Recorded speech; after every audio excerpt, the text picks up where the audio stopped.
Welcome to 100 Yards of Football this morning. It's our college football playoff report and ranking special. It's something new to our college basketball segment, and a gentleman gave me an idea to bring this segment up. And he's really been doing a great job over the last few months with his platform, which is 20 East Media Sports, one of the best out there on the social media plot. So, bringing him on today is a very special honor because one thing about Mr. Amos Williams, he's going to tell you the truth and tell you how he feels. So if you like the video today, please come in and share it as we're going to break down the top teams right now in our college football playoff. Mr. Williams, how you doing this morning, sir? I'm doing fine. I'm blessed to be blessed, brother. Good morning to you. I want to thank you for inviting me once again onto your platform. And I would like to wish all of our men and women that served in our military happy Veterans Day. Amen. And thank you for all your services. Thank you for that kind saying. Thank you here on 100 Yards Football.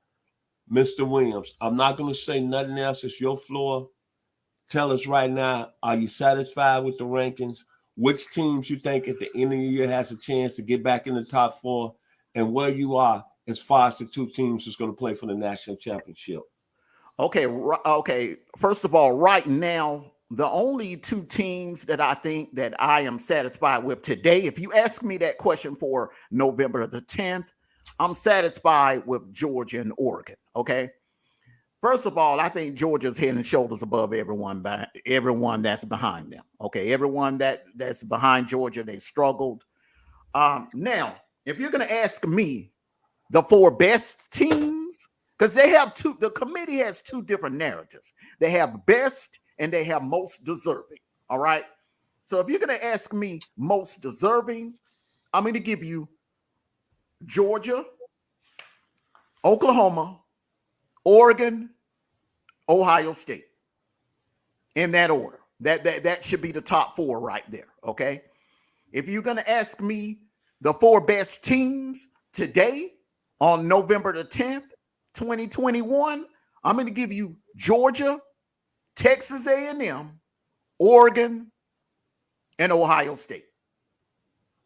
Okay, so if you paid attention to what I just stated, you will notice I'm very consistent in choosing these teams and choosing my playoff teams. All right. This committee is very inconsistent. All right. Let me give you an example. You punish Oklahoma for struggling against inferior opponents, but Bama just struggled against an LSU team that had their practice squad on the field.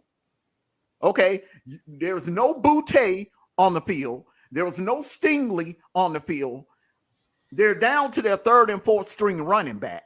Max Jones is mediocre. I mean, he's the starting quarterback, but he's mediocre. You mean Bryce Young? No, not Bryce Young. I'm talking about LSU's quarterback. Okay. You're talking about Matt Johnson. I'm sorry. Yeah, Max Johnson. He's mediocre, and that wasn't a very good LSU team. That was the practice squad, Vincent. That was not the team. That was not even the LSU team that was on the field with Auburn. That was not even the LSU team that was on the field with Ole Miss. That was the practice squad. That was just some guys that Orgeron put together so he could have enough guys to go play the game. And they took Bama to the limit. All right, but they remain at number 2. But you want to keep Oklahoma at number 8. Listen, I don't care how you slice and dice it. The guys are 9-0. They've been winning. Okay, it's just like the 72 Dolphins. If you know about your NFL history, the 72 Dolphins did not win pretty. They won a lot of games ugly that year by a field goal, 2-point conversion, 6 points, 3 points. But they went on, and right now they're recognized as the greatest NFL team of all time. All right. So why would you penalize Oklahoma for the way they win, but you are showing favoritism to other teams that had a terrible loss? Now let's look at Bama's record now. When they went into College Station a couple of weeks ago, A&M was unranked. A&M was coming off a 2-loss skid, okay? When they went, they should have right now, they should have 2 losses. Had Dan Mullen would have called a better play at that goal line on the 2-point conversion play, this conversation would be totally different, okay? To say that Bama is the second best team in the nation is egregious, Vincent. It is really egregious, okay? They're not even the second best team in the SEC right now. That would be Texas A&M. I can put the both of them on the field tonight on a neutral field, and Texas A&M would do it all over again. I would put my money on it. There's no doubt that Texas A&M would beat Bama again on a neutral site tonight. They are not the second best team in the nation right now. Deserving or best, if you want to use either narrative, in my opinion.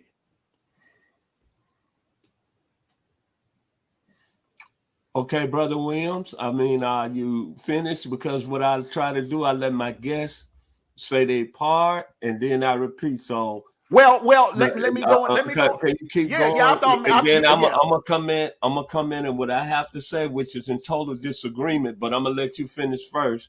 Okay. I'm not gonna. One thing about 100 Yards Football is so great about this platform. Mm-hmm. Everybody is not gonna agree. Everybody's not gonna have the same opinion. But we don't talk over people. So I'm going to allow you. I'm giving you your fame. I'm very interested in some of the things you just said. But go ahead, sir. I'm gonna let you finish. And I would challenge anyone to actually say that I'm lying, that the narrative flip-flops from time to time when it comes to this committee. All right. In 2014, it was about deserving. Okay. In 2016, it went to best. In 2014, okay, they felt like Ohio State was more deserving than Baylor or TCU. All right. So they chose to put Ohio State in there. All right. In 2016, they felt like Ohio State was the better team than Penn State, and they dismissed the head-to-head. That's another thing that this committee does a lot. They don't value head-to-head.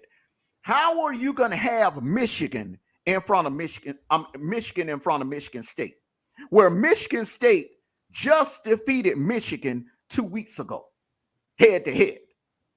All right. And I also heard a couple of commentators that were upset that Oregon is in front of Ohio State.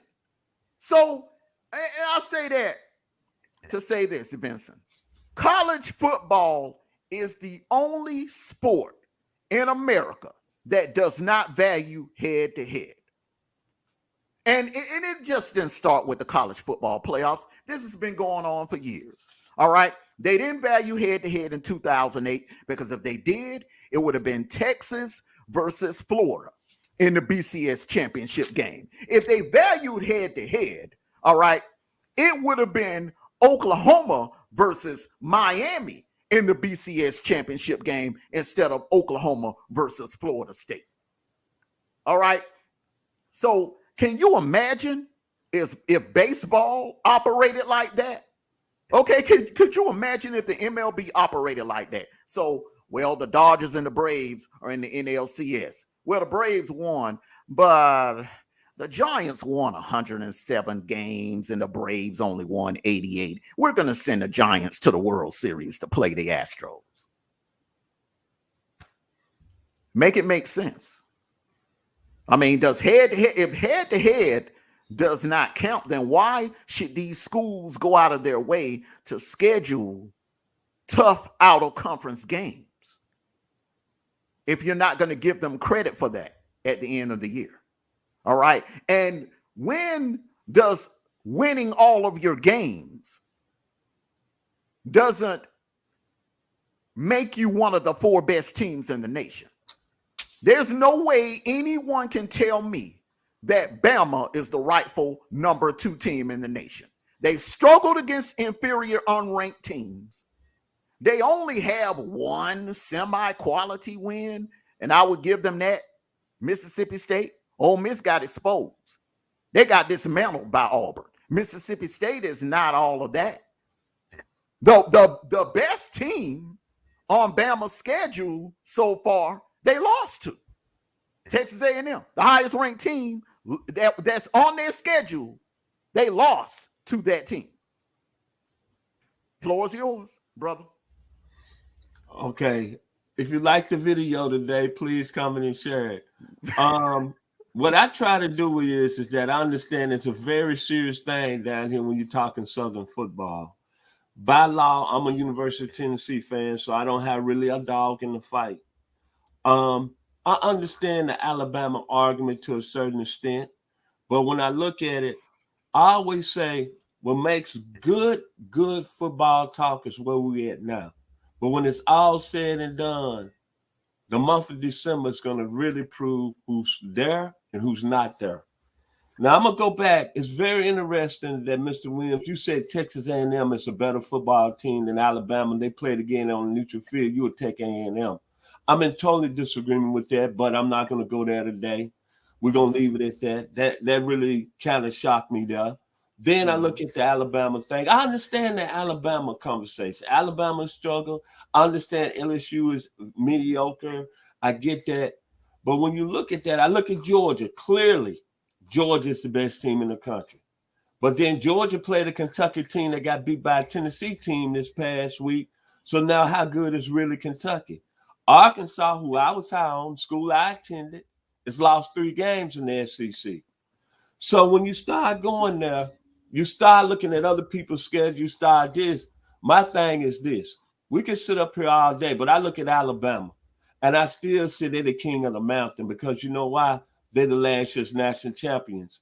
And whether or not they're number 2 or not, and whether or not a lot of people don't agree, then they got some good football coming up. They play Auburn, and it look like it's going to be a crash course when they play Georgia. Interesting thing about Oregon. Oregon, to me, they have the signature win over Ohio State, but I'm really not feeling good with Oregon. They've been up and down over the past year, not consistent. And then I'm looking at the 2 games that got left on their schedule. They play Utah. That's probably not as good as Utah teams in the past, but they're pretty good. Then they got Arizona State and Herman Edwards. And if they beat Utah and win both them games, there's a good chance that Oregon's going to have to play Utah in the Pac-12 championship game. Michigan. I like what you said about Michigan. Very good team. I think this Michigan team, when it's all said and done, I think they might have a chance of beating Ohio State this year. Michigan State, granted, they had a big win over Michigan. Granted, it's kind of inconsistent that you still got them. You got Michigan ranked over them, but let's be real. Michigan State, I think, showed you who they are when they went up to Purdue this past weekend. Then you're looking at Oklahoma. To me, that's the trifecta. How good is this Oklahoma team? Well, I tell you what, I think that they got a good shot at moving in the fourth end of the year because their quarterbackers took their game to another level. But with the Alabama argument, it is a lot of people saying Alabama doesn't beat that. I totally agree with you to a certain extent. But when it's all said and done, I think at the end of the year, we're going to have a little more surprise of how good this Alabama team is. Granted, the other night they played against the LSU team with a coach that's going to go out of there. But if you really look at the close of that game against LSU, they lost their center, which is a huge part. And I'm not making no excuse. And they haven't played consistent football. But you know LSU had injuries also. LSU had injuries. But they had the practice squad on the field. Mr. Williams, I let you speak. We don't talk over people here on 100 yards of football. I gave your minute for about 10 minutes. Okay, go ahead. My thing is this right here. We could sit up here all day and talk about LSU had injuries, Texas A&M did beat Bama. But at the end of the day, it's always a saying my father says down in the 901. It's going to work itself out. And then at the end of the year, we're going to come back to this question. Alabama is number 2. Do I think they're the number 2 team in the country? No. But however, I still think they're one of the 4 best teams in the country. And in my opinion, when I look, and I just mean now, I'm not going to argue. I'm not going to challenge. But I know this. They got a hell of a football coach in Nick Saban, and I wouldn't bet against him. Your floor, sir. Your final words on the college football playoff. Okay. On that note, sir, the best coach in the NFL right now is Bill Belichick. But I am not going to bet on the New England Patriots getting past Buffalo. I'm not going to bet on the New England Patriots beating Tampa Bay in a Super Bowl. Now, if you Bama fan club members want to go nostalgic, we can. All right. Yes, Bama is the greatest thing since sliced bread when it comes to college football, past tense. But I'm discussing November 10th, 2021, where we are today. Okay? So you guys love to dox the past when it comes to Bama. Okay, but I'm talking about the here and now, today. All right? Now, you bring up Kentucky, you bring up Arkansas, all right? Georgia plays the schedule that was dealt to them, all right? All right? Now, what happens when they leave the field with the dogs, that ain't got nothing to do with the dogs, all right? But I can tell you this. Georgia has not struggled with no unranked inferior opponents. When Missouri unranked inferior lined up with us, we put them down early and quick, all right? When UAB came to town, we put them down early and quick, all right? Bama did not do that with LSU. Yeah, you want to bring up that center being out? LSU had multiple players out. No Derek Stingley, no Butte. Half of their defense were out, all right? A couple of guys were suspended, and a couple of guys on the offensive line were down with COVID. All right, so that's not an excuse, all right? But if you guys want to crown Bama as one of the 4 best teams based on the past, then that's fine. I can live with that. But no one can fix their mouth and honestly say that they are one of the 4 best teams today on November the 10th, 2021. Well, my final words to this is this is the college football playoff report. I'm 61 years old, so I think I have a right to still say Alabama's the 4th best team. And you entitled to your opinion. I let you speak. Okay. I let you speak. I didn't interrupt. See, out there to our audience, Brother Amos Williams is a diehard Georgia fan. And I understand that. But see, when you look at Alabama, and you brought up some in the past, you cannot take. How many national championships Nick Saban has won? Brother Williams? Has he won one in 2021? No, I'm asking you, how many national championships he's won 8. He's won 8, but I thought the discussion was about today. We're talking about today. Won a national championship. So at the end of the day, it's opinions. It's great to have opinions. It's great to get your blood boiling. But hopefully, December the 4th, Georgia and Alabama meet up in the national championship game. And that's all I got to say here on 100 Yards of Football. It's been a great few minutes talking to the legend of 20 East Media, Georgia Bulldogs #1 fan, Mr. Amos Williams. Final words, sir. Hey, I would like to thank you for inviting me onto your platform to discuss the playoffs. Anytime I come on here, I'm discussing 2021 business. But you guys want to, you want to discuss Bama, the past, and what all Nick Saban has won in the past. I'm talking about November 2021. They're not built like that this year. You guys want to walk around and act like what happened in College Station didn't happen. You want to act like what happened in the Swamp never happened. You want to act like what happened last Saturday with LSU didn't happen. That's fine if that helps you sleep better at night. But we'll see. It's going to all play out. It is all going to play out. My final words is this. Mr. Amos Williams, you say you want to talk about 2021. You correct, sir. That's my guess. Mm-hmm. So we're going to talk 2021. Who is the #2 team in the country in the college football playoffs right now? Right Can you now. say that now? Who's the number 2 team? Right, the number 2 team, okay, chosen is Bama. The Okay. chosen number 2 team is Okay, Bama. my final words. Boy, it's been a heated show today. Lord have mercy. This is what I love about college football. I got a Georgia fan, and he's saying national championship. My final words, like the great band Leonard Skinner, Sweet Home Alabama. It's going to be a great year in college football at the end of the year.